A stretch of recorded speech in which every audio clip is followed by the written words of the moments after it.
Brothers, welcome to the Academy Analysis Podcast, where here we go deeper into topic areas that previously were discussed or treated in the Men's Academy. Now, our aim here is to discuss the many concerns and the issues of men for a better understanding of what they face in the family, in the church, and in society, as well as within themselves and amongst each other. This is Dr. Phil Chavez, and I'm joined again by Jason Chavez. Jason, as always, it's good to be with you and always to have another conversation. But before we do, let us begin with a prayer. Heavenly Father, again, we just love you and want to honor you and worship you in everything that we do. Father, we just hope that what we present here today honors you and the nature that you have created within all mankind. Father, we just bless you for all of your many gifts. We just thank you. We just hope that we can always show our gratitude. But Father, guide us to show that gratitude always by imaging your Son in everything that we do. Order the beginning here, direct all of our progress to move into this theme of manliness, manhood, masculinity, and may it all become pleasing in your sight. We ask all these things for your Son, our Lord, Jesus Christ. Amen. Amen. All right, Jason. All right. So, last time we left off, I want to go deeper into this. Okay. So I use the word robust, the vision of manhood. We don't have it's not strong. We don't have that robust vision of what manhood is. And I want you to dive deeper into that because it's not clear. Yeah. And so we touched upon it, but I want to go deep. Why is that?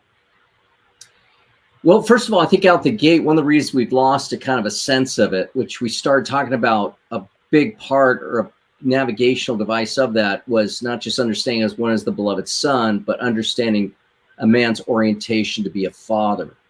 So if we lose perspective on what it is to see our main, we'll use the word vocation, is to be a husband and a father, for a woman to be a wife and mother. If we lose a sense of that primal vocation or get distracted from that or derailed from that, it will happen that parents and their children both on their own proper levels will lose a sense of what they're called to and what they're ordered toward.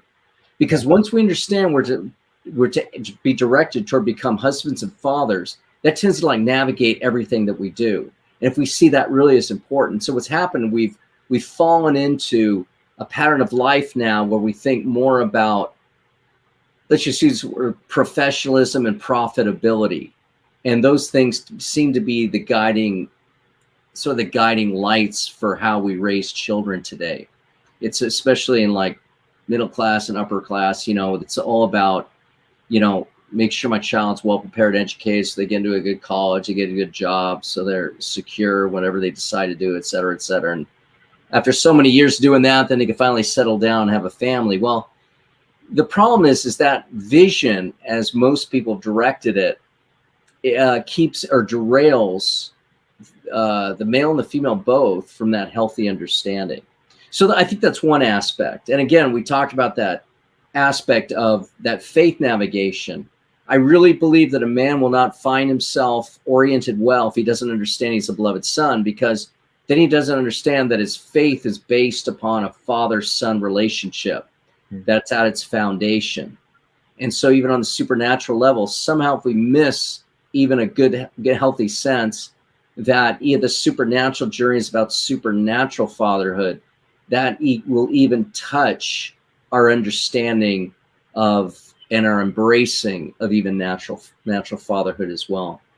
But as I spoke, we're losing this sense because, we're in an industrial, commercial, cyber techno age now, which more and more are we into things, or things are incorporated in our lives, which keep us more and more away from all of natural reality. And so especially now that a lot of things are done virtually, I think a lot of our senses of reality and things of nature are quite obscured today. And so to see the needs or the nature of the human person is becoming all the more difficult. So as you've often heard me say, is that, it's bad enough we're not living authentic manliness. We don't even know what it is. And it's for these and other causes as well. Well, if fatherhood's breaking down in the society, I would even say family is. If you said on talks that we had, it's Little House on the Freeway. Yeah. So we're not even engaging in the family. We're not even having breakfast time or dinner time, things that we've discussed that, the schools have opened up breakfast, lunch, and even dinner. So it is Little House on the freeway. You're in and out. What's next going on? To sit down as a family, to understand, to sit down and gather and talk about the day is diminishing in many homes. Yeah. And that's the way, a secular mindset of what we have adopted. That is our reality to how we live. Yeah. Yeah, it's true. I mean, it's fascinating to me how, I mean, actually, in fact, I was shocked when I first learned this about 20 years ago, and I found this very unintelligible, is that, their families don't even have dinner together. I mean, they just don't. Something's left on the stove and they just eat when they want to, and they know where to go get for snacks, but some families don't gather together to eat. They just don't do that. And I when I first really discovered that and saw that, I mean, I knew that happened in some families, but when I understood it was a bigger problem than I thought, I was kind of shocked. But yeah, families definitely aren't working together in unison. And of course, one of the reasons is, again, we've made families not so important anymore, other than a depot by which we just, recharge and get refueled, and then we're out the door for our next activity. And well, that's right. Yeah, what I say, it's about us. It's about who we are, making the best version of myself. So I'm focusing on myself, individual. And it's kind of, we've talked about, making it when we talk about making it a personal relationship at times with Jesus, it's really self-centered. It's all about me. And I forget about community and family. And so that's what I've learned in the last 10 years. It's about, if you're going to a life coach, whatever you're doing, it's about making the best version of yourself, and you're focused on yourself, and you lose that reality of the family. And I remember growing up, my father and mother always had dinner, and it always happened. Even if it was a hard day, a long day.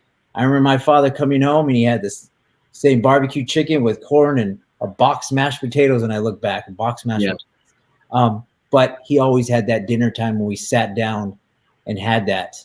Yeah. And from my perspective or my experience, it's losing, and that's like a foundation of family, of sitting down at dinner time. Right. And I think what's happening too is, of course, as you know this too, a lot of the schools are now taking over the roles of the family. The government wants to take over the roles of the family, the father and the mother. And they want, we want to provide meals for school. Well, when I was a kid, that was kind of unintelligible. I mean, your mother made you your lunch. It was just that simple. Now, there was one that was, sometimes you could get a box lunch from the school or whatnot, but for the most part, people understood, and, we had our own, our lunch boxes and all the rest, and which, we all had according to our favorite cartoon character or whatnot, but mom made us lunches, And so, in fact, in some schools, they actually provide all three meals. So more and more are roles taken away from us in the society. And I know we'll get into this too, but one of the things that alarms me as well is even the church has taken over the role of fathers, who's well, in some ways natural, but I mean, his supernatural charge also is to instruct his own children, at the very least to reinforce his own theological or religious instruction of his children. And that's unintelligible to even the most conscientious Christian father. And so they leave that either to the pastor or to the, religious education team or whatever program they're at the school or whatnot. And so with the church kind of easily adopting that now, which I think is a modern day phenomena, by the way, of, that only happened like in the last 100, 150, maybe 200 years ago, where the church has now taken over the instruction. For the most part, the family used to offer that. And that used to be just, and parents were trained and they had the faith, they imparted to their children. They were tested by the pastors and whatnot. But now we've got this whole system where we've taken that away. And so one of the most precious things, and as a father yourself, that one of the most precious things which you value is the time and the opportunities you have to teach your own children. Right. And we're even stripping that from parents, that obligation, that sense, which on the one level, it's kind of a struggle to teach your children on some levels, but on other levels, it's a source of joy. And that's when your father comes alive, when you instruct your children. There's some dynamic about that that's very, very powerful, which, by the way, usually happens for the father naturally at the dinner table, right? So in fact, that's where I think children get the most direct instruction from the fathers at the dinner table than in any other time during the day or any other opportunity. So yeah, I think all because of the family not having incorporated these natural duties within it and being replaced by school, government, even church, we're losing a sense of family, and then we lose consequently really a sense of fatherhood and motherhood, and that's very tragic.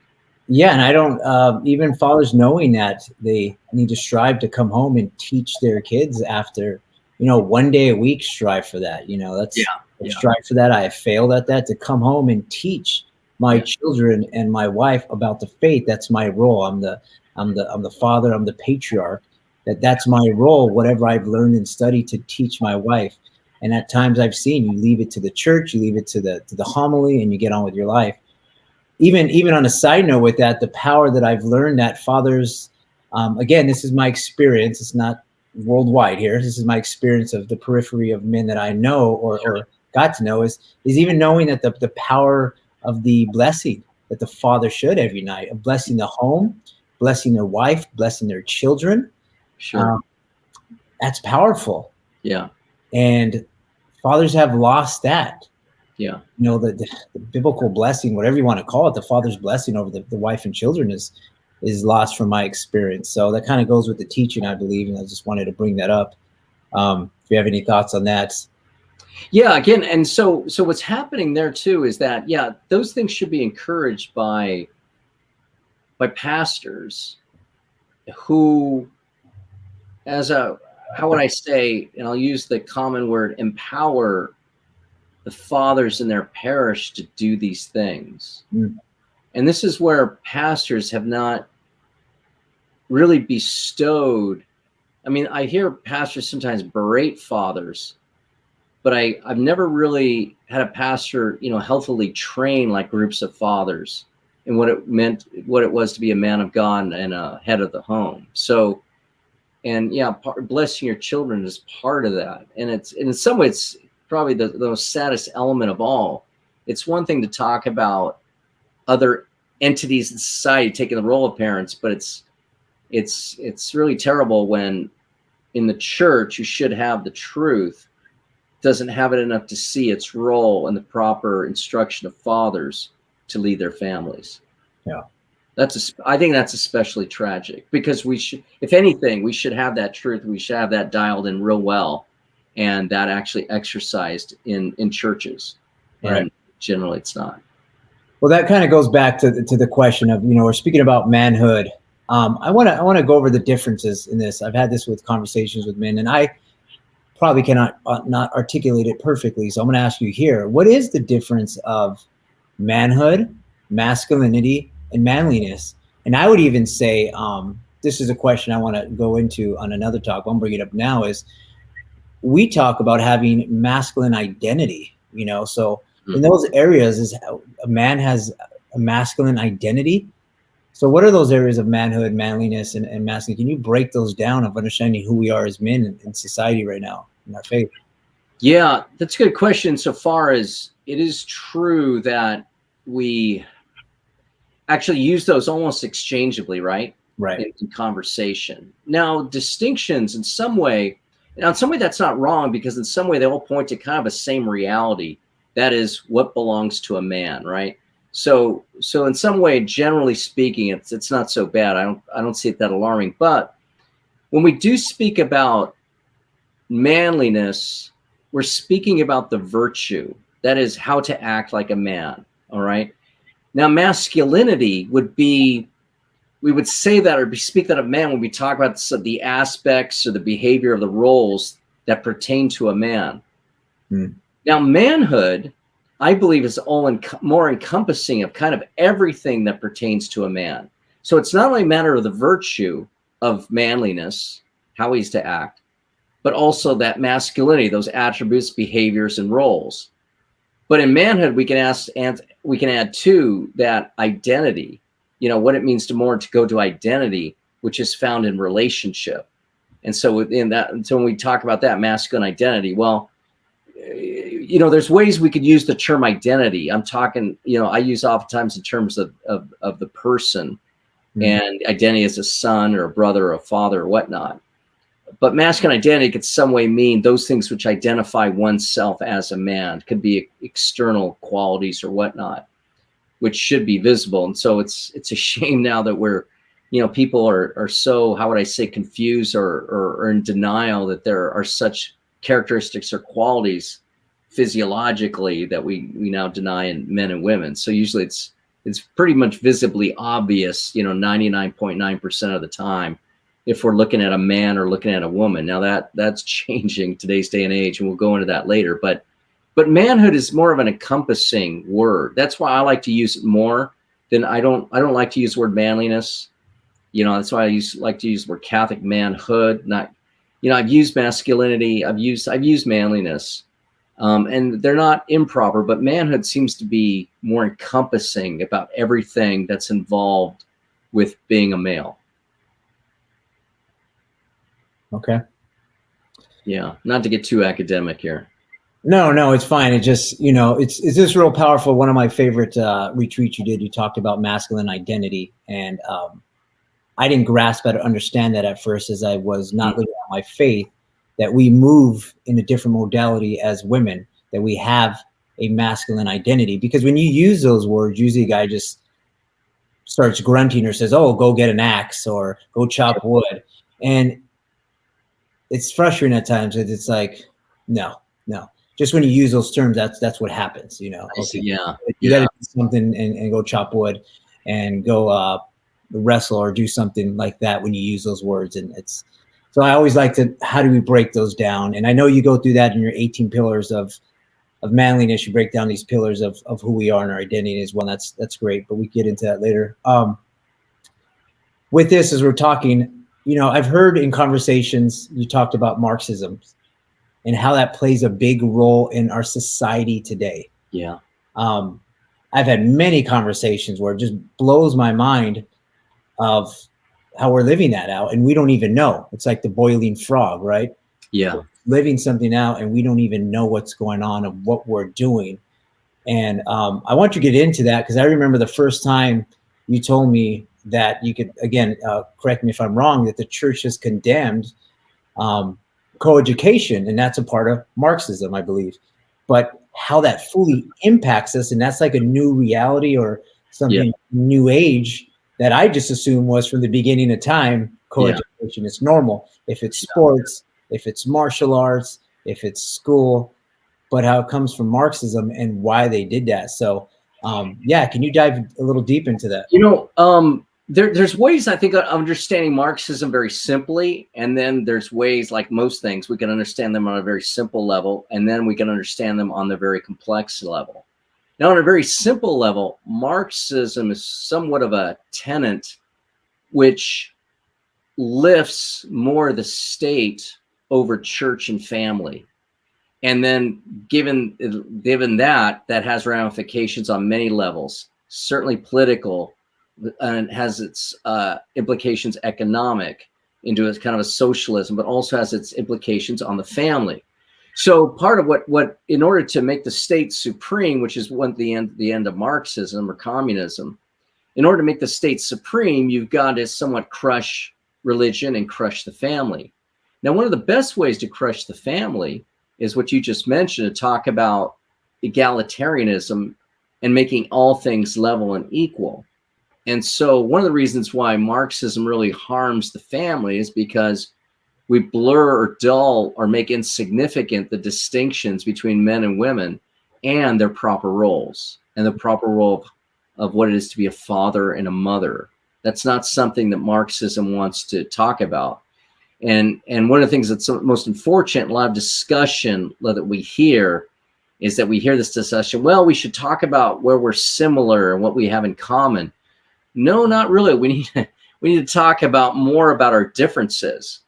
Because I remember Pius XII once saying that the only thing that men and women are equal in is that they're called to an eternal destiny.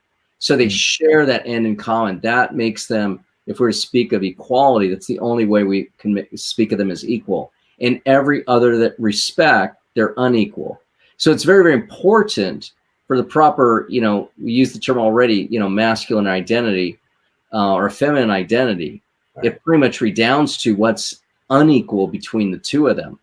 But so what Marxism does is it blurs the family, and it wants to get everyone too involved in the enterprise of education, the enterprise of pursuing a career, because it becomes that the state is supreme. It's not about the family anymore. It's about what can you do to contribute to the state.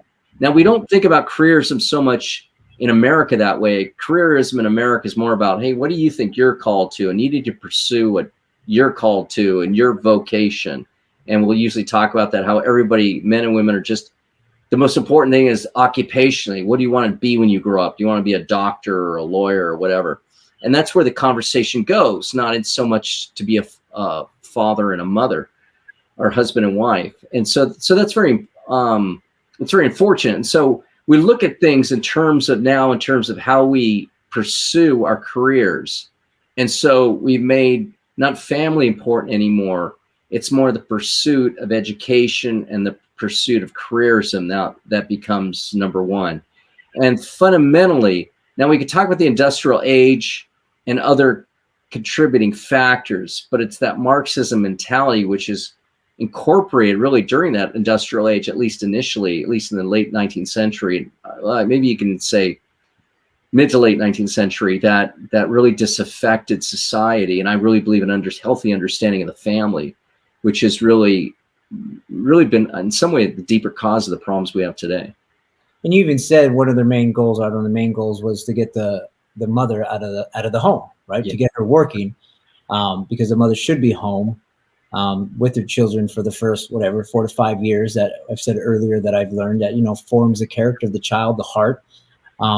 And usually, correct me again, if we get the mother out of the home, we get the child to the state. 6 months, they're out already at a daycare. They even could start getting, as they grow older, like abandonment issues or anxiety that form from the beginning of time. So the goal is to have the state be the mother, right? The mother state. Yeah. So, and that's what we'll say what's going on where we're here is mothers are working, they're getting their careers. Yeah. And so the children are being sent to a daycare at a very young age. And how's that? Yeah, and as you've alluded, it deeply affects them, right? I mean, it affects their emotional state and their ability to feel secure about themselves and really become well-adjusted, well-integrated children. Right. And it's very, very serious, especially, it's interesting, while, some we disparage, emotional development, it's actually more vital than we think. And that emotional development pretty much takes root before a child's the age of 6. And so, again, the earliest stage in development, the more critical the age. And so, children definitely need their mothers before the age of reason to be around, to be present for proper human maturation and integration. Psychologists have admitted that in the past. They don't so much do that at the present. It's because all the women psychologists are probably all working. So they're not in the homes themselves. And so I just find this a great crisis that, yes, mothers aren't in the homes raising their children for this human healthy integration, which needs to take place, especially before the age of reason. I mean, in later years too, it's also vital, but those earlier years, definitely the most important and the most critical for the overall development of the child. And which really, this is important too, because it not just redounds the idea of being a father and a mother and healthily growing into that, but that emotional development will somewhat be the first stage by which a child is ushered into human happiness and to have a settled heart. So this is why a lot of children are uneasy today. They're not very happy. They're miserable. And I believe it's one of the reasons that causes, children want to commit suicide. They don't see value in themselves. But also not just that, is that there's a lot of emotional discord within themselves that they can't really or easily resolve. Right. And it ultimately makes them want to kill themselves. Yeah, you figure out the importance of, when the child is in a womb and the health of the mother and what she eats and her happiness. And I mean, so much studies on that. And then right when the child's out of the womb and you're shipped to a daycare within the first year. And it always comes to me, it's like, my question, there's no real, we'll say Marxism, there's no real vision of raising children, because you're getting home, we'll say 5 or 6, you're barely spending any time with your children to give them a vision of family. Even if you're doing what you need to do within the faith and going to church and doing what you have to do, but who's raising your children? It's society, it's everybody else, and that's what's forming them. And so I could see how in Marxism, if you get the mother to work, you get the children out, they will be formed in their own secular way to get away from religion and leave the faith and whatever else comes from that, as you know. That's right. Yeah, and that's a good point too, because that family formation is in some way is very foundational to live out faith in a harmonious way too, because the faith runs in some way on a paradigm of the family, right? And so sound family life, the more easily faith is easily be able to become integrated in the human person, in the mode of thinking and acting and looking at life. And so, yeah, healthy faith life, it just helps us project upon everything that we do. But again, vital foundation for living faith in a healthy, sound way.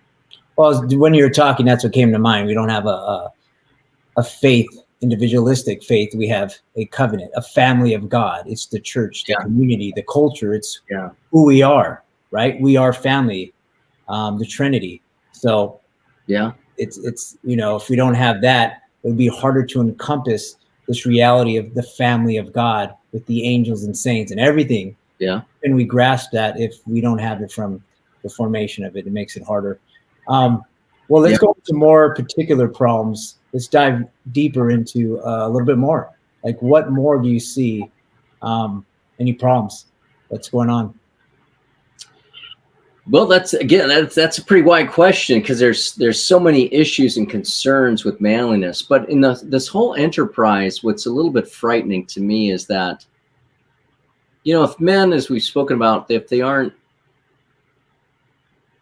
physically well developed, if they don't have a good understanding and bearing for family life, what happens is men become very, very passive if they're not active, right? Right. I mean, even that happens even with the muscles. If they're not active, they become very passive, so to speak. But passivity is very, very dangerous for a man, because it takes away a certain boldness and a certain assiduousness and a certain can-do mentality. And so men now are decreasing their ability to now engage. And so they're increasing their ability to engage in the family. They really most don't engage in the church, or if they do, that's oftentimes not a very healthy manner. But also too, we're not really engaging in the society as well, because what happens is the man declines his ability to become assertive and get engaged and get involved and to overcome evil and do the transforming things he needs to do and see to the transformation of culture and the world and the Great Commission. He backs away from all of that. And he doesn't see that so much as his obligation anymore. And so, it's one thing to find oneself an error about something, but when it comes to manhood, it becomes a whole different echelon of problem, when first of all, you got to just wake a man up. You just got to get him going, get him stirred, so get his ideals going. Some people fall themselves into error. Well, sometimes you almost can't admire that they, believe in something, that they're active about it, that they assert it and all the rest. And so if we don't have that in men to do that for the good, there's going to be a lot of not so good effects of that, right? I see that happen a lot in even in some way we could say homes which are somewhat intact, the fathers still aren't active enough. They've taken very passive roles in many things. But if I don't say passive, at least they're not very assertive and they're not very bold. And so what I find now is a lot of genuine boldness is lacking in manhood, assertiveness. Now we see anger, but that's not what I'm talking about. Right. or we'll see over involvement in things, but that's not what I'm talking about either. I'm talking about a certain boldness, assertiveness that's so important in figuring out solutions and combating evil, into propagating what is good, into building something well, and to be determined about maybe getting together with your band of brothers and working on something. So I find in this problem in a degeneration of men is that this passivity, this lack of assertiveness is taking root. And again, which if that happens, usually our assertiveness and and other gifts that men have to go out and do, if those are lacking, again, it goes back and redounds to kind of a self-centered, self-absorbed life. Because if men aren't active in that passivity, we all by nature in some way want to get going. And so we will all be too preoccupied with ourselves and our needs when that happens. And I think that's what's happening a lot. Men are too now preoccupied with themselves, even in what may be and is actually in some way a noble pursuit. It's still very much self-absorbed. Even the pursuit of the spiritual life can be very much self-absorbed and not really thinking about the glory of God or the good of others. It's more like, how do I lead myself into this, and how do I get myself into heaven and my family and whatnot? And that's not very helpful. It's not wrong, but it's very myopic and very short-sighted into what really is called as men and as Christians. And with that, it comes to mind, it's, we've talked about this. What do you think what you just said, that we live more of a safe life, we're comfortable, living a comfortable life? How has that affected us, you think, with new technology? Just living a soft life, living a comfortable life, we get used to that. Then we're back to, we'll say, we're back to the secular life in a sense. That we live a comfortable life. Living this new age or understanding of a comfortable life, and not creating this grit or doing things that get us out of our being comfortable, or getting out, not being comfortable, discomfort. How has that affected us right now in the church, for society, because we live a more comfortable life? I know you've had discussions on this regarding it's for men, but the problem is huge, because what happens is once a man gets out of a mode where he's doing things and becoming very active and taking on arduous things, that path of softness hurts him on many different levels. It certainly hurts him on a physical level, because many would be doing difficult things just for their physical, like robustness and bearing and whatnot, and just keep their muscles going. In fact, that's what will actually encourage a decrease of testosterone, because what happens is, unless he uses his muscles and is physically active, his testosterone level will decrease. And so that causes a lot of harm right there. But basically, it keeps a man from developing courage, because when you start living a soft life, you want that to continue. You want the softness to be continually fed. And so you'll be afraid of arduous things, the arduous tasks. So men are now afraid of changing their own tires or changing their own oil, because it may be too arduous, something they have to figure out. Or they may just not want to engage in very tough things anymore. So you speak of the martial arts, men are thinking, oh, they're afraid. Oh, what if I get hurt? Or what if, somebody gets hurt in all of this? Well, martial arts training was part of all of human history until about 150 years ago. Every man knew how to wield a sword or use his hands to death. Every man used to have that skill, virtually everyone. And so there's many things which contribute to a healthy building. And of course, the combat arts help build up the man's character too. We won't get into that now, but I just find that in that soft culture, it isn't that we'll just start acting soft as well and moving in soft modes, but we'll start thinking soft. We won't stand up. And so we'll start thinking like, okay, what's the safe mode? Like oftentimes women will take, and so we'll actually get men who start thinking like women. And it's interesting. It's okay for women in some way to live a soft life in some ways. And that's somewhat kind of our duty as men, try to make women comfortable, but it's important to make men uncomfortable and to keep them kind of hardened and keep their grit going, not hardened emotionally or toward others, but keep that grit kind of strong. Because once that weakens, women start to disrespect men, and they find it very repulsive, and men on their own level too. They find it very repulsive to be around men who are very soft, and in worst case scenarios, they become actually effeminate, and that effeminacy just, when it reeks in the human person, it's actually disgusting to behold and even hear. Even the tone of a man's voice changes, and that can even become somewhat repulsive. And so, but even you see this too also in the clergy, where their life is often made very comfortable and very cozy.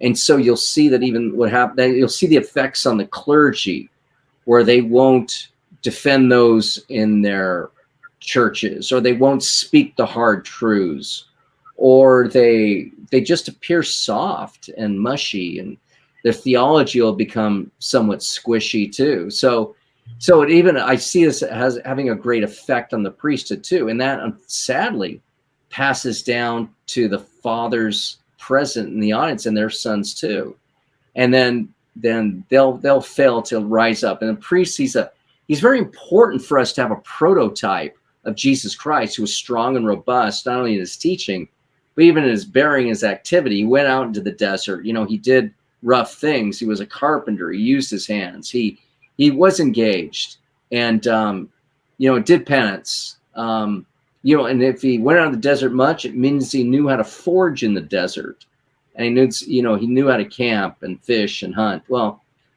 we could talk about the hunting thing later, and maybe how Jesus might have been incorporated into that. But I mean, he had many skills which are arduous, which I think are great lacking in the priest, and that will have its effects and spill down into the layman that he leads. Yeah, I see that. Everything's got to be safe, be careful. It is a feminine mode, and it is spilling, and that's what we talk about. Men are being feminized or emasculated. Is that true? Are we? And I know you just talked about it. It's affecting us. There's how do we understand that more? And I think when I speak about it with men, sometimes I don't know if they don't want to believe it, or maybe I'm being too extreme, but we are being affected, and that we have to realize these things. You talked about earlier, it's just like my biggest thing, I think it's simple, but it's not, is my father, we used to go out and do the lawn every other Sunday and get out there and work together, even if it was quiet. Learning the trade. I got on the roof with my father at my grandmother's house with my uncle and my grandfather. It wasn't being safe. I was on a roof, probably my mother didn't want me to do it. I don't think she wanted me to play football, and my father had to allow, kind of pull me out and get that done, but that helped build. But I think we live in an age where, we got to be safe. We got to be careful, and it is a feminine mode, and it's affecting. And I think from my experience, men don't realize how it's affecting us, because it's making us soft, to have more discipline, to get uncomfortable, because it builds us to get into these different areas of battle that we're called to build our society.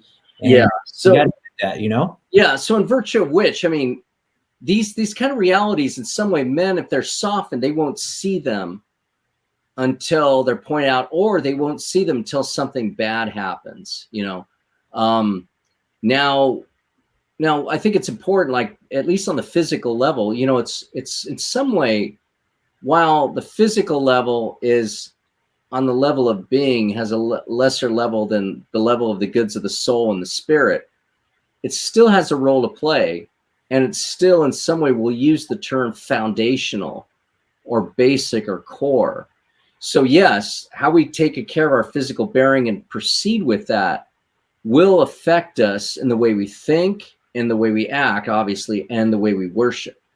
So our physical bearing becomes foundational. And so I think what's important too, I think out the gate, and I could be wrong when I say this, but I don't think so, is that when we talk about things physical, especially convincing men of their importance, I think it's important to, if we need to do so, is convince men on the physical level of why being physical is important. In other words, that if they don't, well, your body's going to degenerate, or if we don't get enough exercise, we're going to lose muscle mass, we're going to gain weight, we're going to decrease in testosterone. And so, you know, if you show a man the effects of what happens when he ignores or he damages or he, you know, he's very careless about taking proper custody of his body, then if you show him these effects and you point out, hey, this is why you got to keep in shape. This is why you need to be lifting weights. This is why you need some cardio. You know, stretching may be a little bit harder of a sell, but you understand there are many other things. But in terms of, you know, showing a man too the gritty things that he needs to do, you know, I find too, one of the ways of inspiring men is when they learn that, hey, women like men who can do things. And so if you can make it compelling for men, especially younger men, that women like men who can do things, it motivates them also to learn the harder things too. And men have to be instructed too, to show that, or to realize that, you know, women ultimately do like gritty, strong, robust men. They don't like them when they're wimpy and passive and feckless and, you know, without muscle mass. You know, they want a man who's robust and strong. And so these are things that I think if we proudly point out to men, then they can realize, because especially if a man, once he's softened, it's hard to turn that around. It's not impossible, but it becomes, the more and more a man becomes softened, the more and more he becomes the frog in that boiling water for which he degenerates and he kind of dies. The more a man becomes soft, the more something about his manliness, his aspirations, everything about him on every level, it degenerates. I should say dies, but it degenerates. And so when we can be woken up to the importance of regeneration and helping man see that and make it compelling, I find that to be very, very important.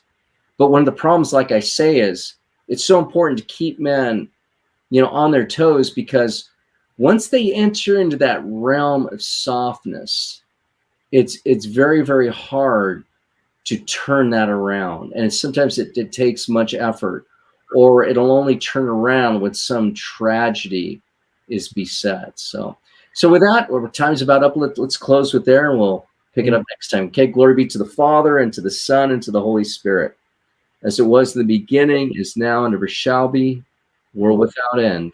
Amen. Amen. All right, Jason, thank you. If you enjoyed this video, please consider subscribing to the Men's Academy YouTube channel. You can also find us at themensacademy.org and donate there if you feel so moved. God bless.